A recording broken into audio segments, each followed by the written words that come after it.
what did we just watch? Really trippy movie about a piñata. So it was kind of trippy, actually. It was a little. Yeah, it's pretty heart-wrenching to come up with that idea. So the film we just watched is called A King's Betrayal, and it's really short. I think it's 7 or 8 minutes, something like that. It's a really short film, and basically it just documents, or it's just telling the story of a piñata from the piñata's perspective. From the feels like basically of what it's like to be a piñata. It has no purpose in life. Yeah, just get beat by a small child. I remember when I first seen that. It's one of my favorite films. I think just because it's so funny. Because the whole time you're watching it, it's so funny. Yet it's such a serious. I think film. Yeah, I think the reason it's so good is because it's such a ridiculous concept. Yeah. But it's told in a way that it's actually like you actually follow it and you actually kind of feel what they're trying to say. Yeah. But if someone just told you that story, you'd be like, that's ridiculous. Yeah. But because they did it well, and it was shot well, and the voiceover was good, it made it seem like it wasn't so ridiculous. Like you actually felt bad for the piñata. Yeah, that was really cool. It was interesting because 80% of that was voiceover. Like in terms of importance. Definitely. Like if it was just... Yeah. Like if it was just music over it or something, or there wasn't really that good of a voiceover, it was just... It definitely wouldn't translate. A kid buying a piñata. Yeah. But with the voiceover and with like the emotion behind the emotion of the voiceover too, like how he was speaking was very convincing. Yeah. Yeah. And the fact that it was in Spanish was just kind of funny. Yeah. You have to read the subtitles. Yeah. Yeah, because I feel like when you have to read subtitles, you almost pick it up more. Well, you have to pay attention to what they're saying. Yeah, exactly. Because you're physically focusing on that. That was cool.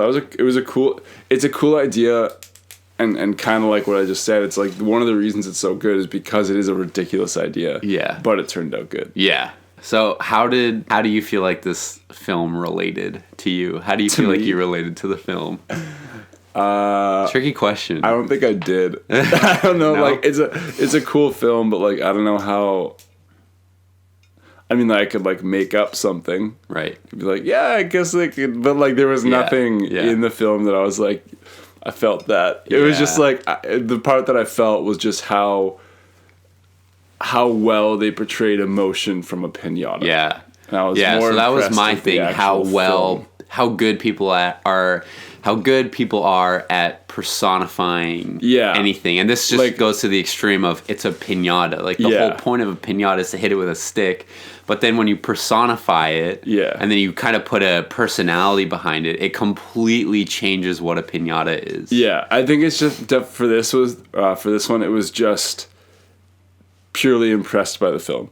Yeah. Like I didn't like relate to it. I wasn't like it didn't make me like think about life or anything. Right, it was just like that was impressive that they turned that story into something that was actually entertaining to watch. It is kind of interesting at the end how he talks about there is no God and life is just cruel. It goes deep. Yeah, it goes really deep. And it kind of touches on the whole life is suffering thing. I feel basically, like. It's basically being told from something that only suffers. Yeah. But something that you would never think of as something that suffers, like a piñata. Yeah. Yeah, when has anyone ever felt any emotion towards a piñata? Right? So what do you think was the best shot or scene? In your opinion, what was your favorite like in terms shot of like cinematography? Scene? Just anything. I think in the beginning when he's like still in the piñata store, and like she's like showing all the people, because that's when you really like, because at first you don't even know it's the piñata talking. Yeah, it's just like a voice, and then and then that's when you realize it's a piñata because it shows right. Yeah. But that's another thing about it. There wasn't really any like crazy shots. Not really. No. There was one time lapse. Yeah, there was one. Oh yeah, but it was just like you saw like a star or two go. Yeah.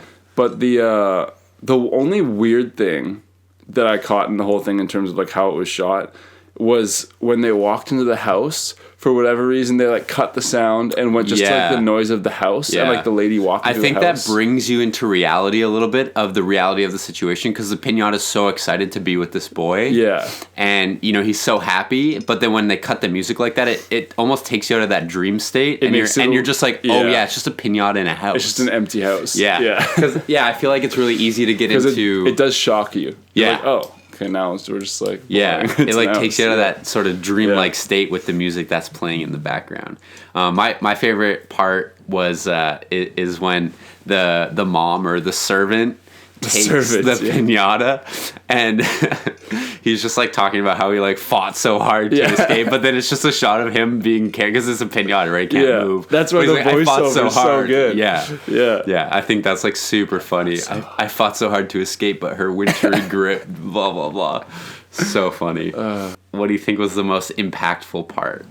What really brought it all together? I honestly think like it was just like it's about disappointment. Yeah. And it's just at the end when he's like, when he says like, there is no God, life is just cruel. Because it's like, he goes from being kind of like in a depressed state of like confusion of not knowing. Yeah. And then he gets like really happy. Yeah. And then he gets scared, and then he gets disappointed, and then that's it. And then he's betrayed. It's actually a really sad, like there's like the building is happiness, and then it just goes to sadness. Yeah, it switches really fast. Yeah, so I think at the end where he like, it's almost like the final point of like, okay, my life sucks. Yeah, because he almost has a little point where his life is good. Yeah, and then it goes back down. Same thing. Yeah, I would say where the boy kind of selects him, and he's so happy, and he finds his purpose. His purpose is because he questions his purpose in the beginning of the film. He's like, why are we here? I don't know. And then the boy finds him. He's like, oh, my purpose is to make this little boy happy. And then because it's a piñata, so you know the outcome already. Yeah. So there's almost this whole tension throughout the entire thing. If I thought he was going to be happy to get beat, right? Like to beat a piñata, to get hit, because like it's almost it's portrayed in a way that he doesn't know he's a piñata. Yeah. So it's kind of like, I guess you could relate that to like him not knowing his purpose is he doesn't know he's a piñata. Yeah. His purpose is to get beat at a party. Like that's the point. But he thinks it's more of like a human purpose, right? Like he has more of like emotion. Yeah. Yeah. It's like, so it's kind of, it's interesting how they portray it in a way that he has no idea he's a piñata. Yeah. Why do you think this film is worth watching? Just because it's so ridiculous, it's actually entertaining. It's so good, yet so ridiculous. It's ridiculous in a very non-ridiculous way. Well, because it's like at the end you get that feeling of like, wow, I watched that whole thing and I was actually entertained the whole time. Yeah. Like you're into it. Yeah. Like you're into it the whole whatever it is, 7 minutes, and then at the end you're just like, damn. That was a piñata. Yeah, that was about a piñata. Yeah, it's just such a unique. Like I've never seen another film like that. Yeah, I think that's why it's worth watching. Is because I've never seen anything else. Yeah, it's super original. It's very in my original. Opinion. Yeah, I mean, I guess very like original. The overall story maybe isn't that original. Of depressed state to ultimate happiness to realizing life is cruel or whatever. The piñata, just the fact that it's told from a piñata. I feel like that it's a piñata makes it better too. Like they could have told it from some other inanimate object, and it wouldn't have been as good. Yeah, there's just something cool about a piñata. Yeah, and the fact that it was in Spanish. Yeah.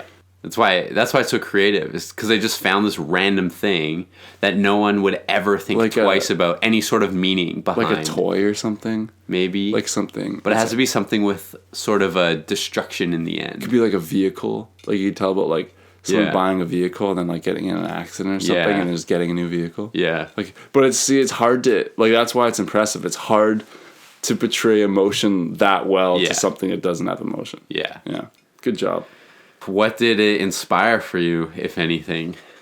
Honestly, not much. Yeah, I'm being honest. This film did nothing for me other than the fact that I was impressed about how well they made it. Yeah. Yeah. Definitely inspired me to like take a look at my own like storytelling abilities and realize that I'm not even nowhere near that of how much better a storyteller you can be. If you can tell that kind of story about a piñata, what else can you what other kind of story? That would actually be that's like a good way to practice is try to make a story about something that doesn't really have a story. Yeah. Find a story behind something. Yeah. Yeah. Maybe we should try to film a story about something that's not a story. Like a seed or something. That'd be actually really cool. Yeah, sunflower seed. Yeah, and just like... Who escapes like the Spitz bag and lands on the ground and grows into a sunflower. There's something there. Yeah. Yeah, I guess he like made his escape from the prison bag. Yeah. And then lands on the ground and ends up growing into a big, beautiful sunflower. I was taken from my home. Yeah. And put in this and then starts his own community because eventually all the sunflower seeds come off of the sunflower. And yeah, right? Turns into a big, beautiful... Maybe there's something there. Yeah. Well, that's another film review, I guess. This one was kind of fun. Way shorter than yesterday's, but I would say equally entertaining, but for a completely different reason. Yeah, definitely. So yeah, if you like this video, let us know what you thought, I guess. And if you have any other film recommendations, let us know. Cool. Well, catch you on the next one.